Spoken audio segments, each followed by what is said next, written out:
கர்த்தருக்கு பிரியமானவர்களே, ஒவ்வொரு நாளும் கர்த்தர் எப்படி வழிநடத்துகிறார் என்று நாம் தொடர்ந்து கற்றுக்கொண்டு வருகிறோம்.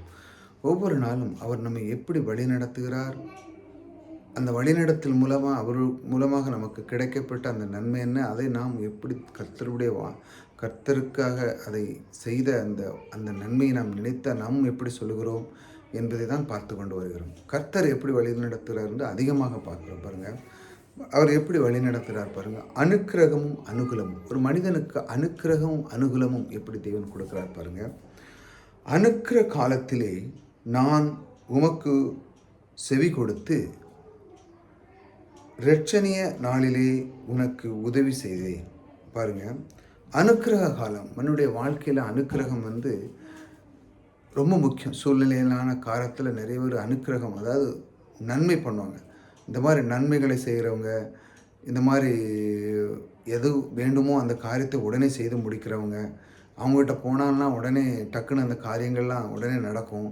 சில பேருக்கு ஒரு ஃபோன் பண்ணால் போதும், அந்த வேலையை நான் செஞ்சு முடிச்சிடுறேன். இந்த மாதிரி நீங்கள் வீட்டில் இருந்துக்கிட்டே உங்களுக்கு அனுக்கிரகம் கிடைக்கும். இந்த மாதிரி காலத்தில் நீங்கள் எங்கே சென்றாலும் நீங்கள் யார்கிட்ட போய் சொல்ல வேண்டியதில்லை. உங்களுக்கு அந்த மாதிரி ஆள் பழக்கங்கள் உங்களுக்கு நிறைய ஆயிரும். ஏனென்றால் நீங்கள் தேவனுடைய வார்த்தை கீழ்ப்படிந்து உங்களுடைய வார்த்தைகள், உங்களுடைய நடைபானங்கள், உங்களுடைய குடும்ப வாழ்க்கை இதெல்லாம் பார்த்து தான் அவர்கள் அதை செய்கிறார்கள். நீங்கள் உதாரித்தனமாக இருந்துட்டு உங்களுக்கு யாரும் செய்வாங்களா? நீங்கள் அடாப்படைய பாருங்க இல்லை. உங்களுடைய குணங்களை எல்லாருக்கும் பெரியவங்களுக்கு தெரியும். அந்த பையனா பரவாயில்ல, இந்த பையனுக்கு நம்ம ஏதாச்சும் செய்யணும்னு சொல்லி அனுக்கிற காலத்தில் நமக்கு உதவி செய்கிறவர் நிறைய இருக்குது. இந்த மாதிரி காலங்கள் உதவி கொடுத்து உமக்கு செவி கொடுத்து இரட்சணை நாளிலே உனக்கு உதவி செய்தேன். அதாவது இரட்சணை நாளுன்னா பிரச்சனையிலிருந்து எப்படி விடுதலை ஆகுது. அதாவது இப்போ நீங்கள் ஒரு பிரச்சனையில் இருக்கீங்க, உங்களுக்கு சொல்யூஷன், அதாவது நீங்கள் இந்த இதிலேருந்து நான் எப்படி இதை விடுதலை ஆகணும் அப்படின்னு நான் உங்களுக்கு ஒரு ஐடியா கொடுக்குறேன். இது இப்படி இருக்கக்கூடாதுப்பா, அதனுடைய நாவை சரியாக பயன்படுத்தி நீ இப்படி சொல்லியிருக்கக்கூடாது, இப்படி செய்யணும். ஆகையால் நீ அவங்ககிட்ட போய் மன்னிப்பு கேட்டுரு, போதும், அவ்வளோதான், வேறு ஒன்றும் செய்யண்டா, நான் பிறகு அவங்ககிட்ட பேசிக்கிடுன்னு சொல்லி நீங்கள் போகிறீங்க. நான் சரியாமல் சொல்லிட்டேன், அப்படின்னு மன்னிச்சிருங்க. இப்போ உங்களுக்கு முடிஞ்சிட்டா பிரச்சனை. இதே மாதிரி தான் தேவன் அதை யார் மூலமாக உங்களுக்கு அந்த சொல்யூஷன் அதை செய்கிறார் பாருங்கள். அந்த நாளிலே உனக்கு உதவி செய்தேன். எப்படி தேவனுடைய அனுக்கிரகம் இருக்கும் பொழுது நம்முடைய வாழ்க்கையில் இப்படிப்பட்ட காரியங்களை செய்யும்போது நமக்கு அனுகிரகம் கிடைக்கிறது. ஆனால் சில நேரங்களில் இப்படியும் இருக்குது. எப்படி சூழ்நிலைக்கு தந்தால் நம்ம திடீர்னு யார்கிட்ட பேசிடுறோம், யார்கிட்ட வாய்க்கு தவறாக பேசிடுறோம், தப்பாக பண்ணிடுறோம், பிறகு சொல்கிறோம் ஏதாவது தெரியாமல் சொல்லிட்டேன் அப்படின்னு சொல்கிறோம். ஆனாலும் பாருங்கள், சில பேர் மன்னிக்க மாட்டாங்க. அதற்கு என்ன தேவன் சொல்கிறார், நீ உங்களுடைய உள்ளம் வந்துடும், தெரியாமல் எதை சொல்லிட்டேன், நீ மன்னிக்கணும் நீங்கள் யோசிப்பீங்க, ஆனால் அவங்க மன்னிக்க மாட்டாங்க.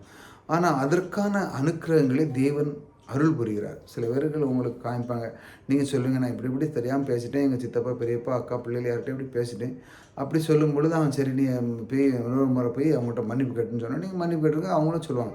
அப்போது உங்களுடைய அந்த பாவங்கள்லாம் நீங்கி நீங்கள் மன்னிக்கிற குணம் வந்தோடனே தேவனுடைய அன்பு நீங்கள் பெறுவீங்க. அன்பு பெற்ற உடனே என்ன கிடைக்க பாருங்கள், அனுக்கிரகம் அனுகூலம். ஏனென்றால் அனுகூலம் நம்முடைய வாழ்க்கையில் எல்லாருமே உங்களுக்கு சேர்ந்து வந்துடுவாங்க, உங்களுக்கு எல்லா நன்மையும் கிடைக்கும். அனுக்கிரகம் என்பது நீங்கள் செய்த ஏதோ ஒரு காரியத்தில் நீங்கள் தவறாண்டிங்க, அதுக்கு அனுகிரகம்.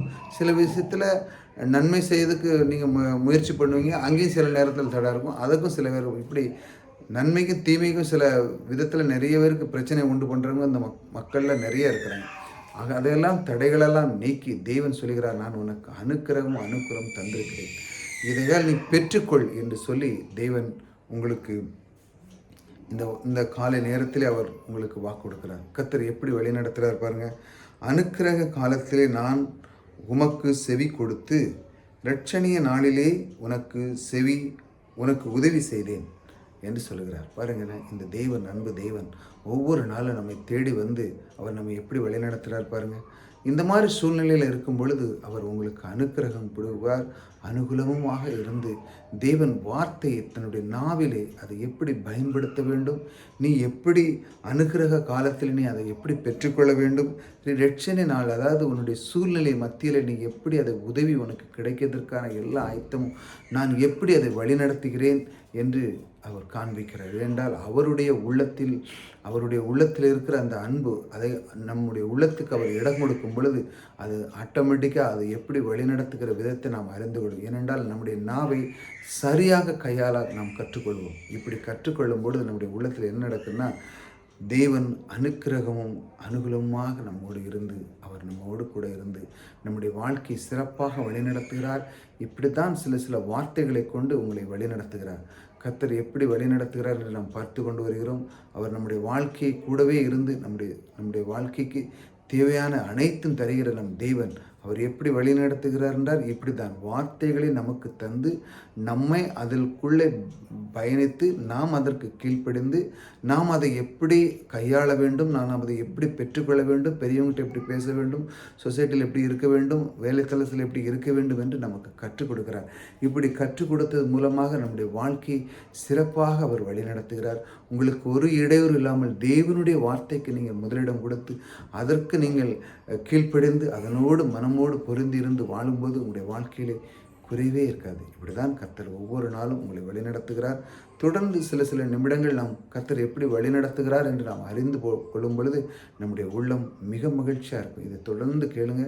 கர்த்தர் எப்படி நம்மளை வழிநடத்துகிறார் என்று நாம் தொடர்ந்து பார்ப்போம். கர்த்தர் உங்களோடு கூட இருக்கிறார். கர்த்தர் உங்களை ஆசீர்வதிப்பார்.